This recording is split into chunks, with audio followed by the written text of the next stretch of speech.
सरपंचଙ୍କର हत्या घटना दीर्घ 10 मास पर 3 जनଙ୍କୁ गिरफ कला नारायणपाटना पुलिस। दीर्घ 10 मास पर एक हत्या मामला रे संपृक्त थिबा 3 जन अभियुक्त मानकु धरिबारे नारायणपाटना पुलिस सफल होइछि। सूचना योग्य जे गत वर्ष 2024 मार्च 14 तारिख रे कोरापुट जिलार नारायणपाटना थाना अंतर्गत तलगुरंडी पंचायत पूर्वतन सरपंच सिंगुरु तिरांडी जहांकर बयस 32 वर्ष रहितला तांकर मर शरीर को गाँ ठारू प्राय 3 किलोमीटर दूरर एक पहाड़ रे रक्त जुड़ुबुड़ु अवस्था एक ग्रतरु उद्धार करितला पुलिस। गत 14/3/2024 रे आम नारायणपाटना थाना अंतर्गत तल गुमांडी पंचायत जन पूर्वतन सरपंच सिंगुरु ताड़िंगी को हत्या कर देथिले। तांको मध्य निर्मम भावे हत्या करिकी जो थिले अभियुक्त माने सेमाने तांको गोटे गातरे पोती देथिले। तो सेही घटना रे छानबीन स्टार्ट करथिलु। संपर्कियों एतला क्रमे मार्च 14 तारिख रे सिंगुरु हल धरी जमी को जाइथिले आउ फेरी नथिले। दिनो तमाम परिवार लोके खोजी के पाई नथिले। जमी ठारू किछि दूर रे एक गातरे सिंगुरुकर मृतदेह ठाब करा जाइथिला। गोड़ दुईटी बाहर को दिसुथिबा बेले खोलिबा परे चिन्हट करथिले गाँ लोके। अभियोग पाइबा परे सेतेबेले साइंटिफिक टीम सहित गाँ ठारू प्राय 3 किलोमीटर दूरर मृत शरीर को एक गातरू उद्धार करी एक हत्या मामला रुजु करिथिला नारायणपाटना पुलिस।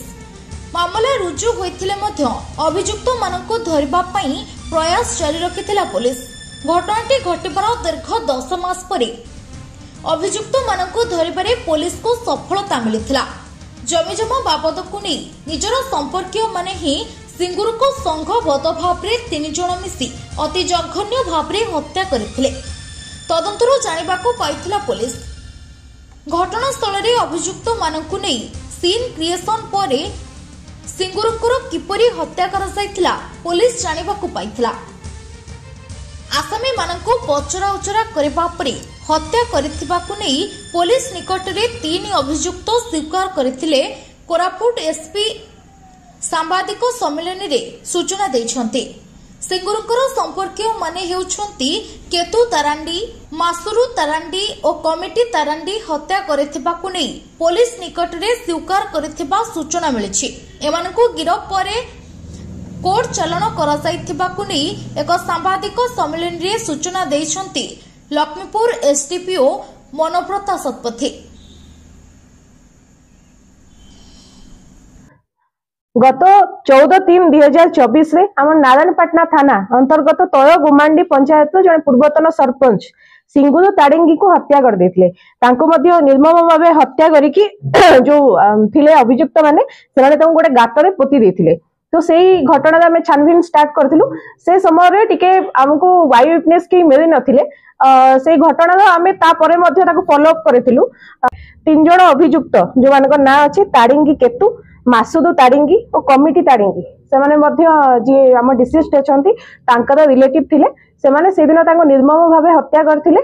से गोटे जोठी चाष जमी तांकर थिला सेठी हत्या करथिले। सेटा को से देखिथिले। सेटा आमे आज सीन रिक्रिएशन मध्य करिचु। सेठी से अभियुक्त मानन को धरिचु एवं से माने तांकर दोष स्वीकार करचंती। आज्ञा हत्यार कारण आमे जहा तांको स्पष्ट करिचु। एटा गोटे लैंड डिस्प्यूट थिला। तांको भितर पूर्वरु ही जमी विवाद थिला। से माने निजर भितर संपर्क थिले एवं आगरु तांको भितर जमी विवाद लागि रहिथिला। एटा तुटी नथिला तेनु करी सेटा को केंद्र करिकि सेमान ताको निर्मम भावे हत्या कर देथि। 201 और 34 आईपीसी लागि जे जेतो एटा पूर्वर केस थिला तो आईपीसी रे रुजु होइतिला। आमे सेइथिरे मध्य फॉरवर्ड करूछु। अभियुक्तनर कोन अस्त्र व्यवहार कर हां अभियुक्त मानठु से जो पत्थर रे छेची की निर्मम भावे हत्या कर देथिले। आमे से पत्थर को रिकवरी करछु। से पत्थर रे मध्य ब्लड लागि छे डिसीज कर सेडा मध्य आमे सीज करछु। तांकर वेयरिंग अपीयरल्स मध्य आमे सीज करछु। प्लस आम पाखरे स्टेटमेंट अछि जे आई विटनेस छथि तांकर स्टेटमेंट अछि। ए सब एविडेंस को भित्ति करी के आमे तांको आज कोर्ट फॉरवर्ड करछु।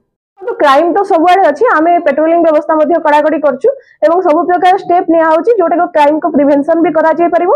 आम डिटेक्शन करूछु क्राइम रा।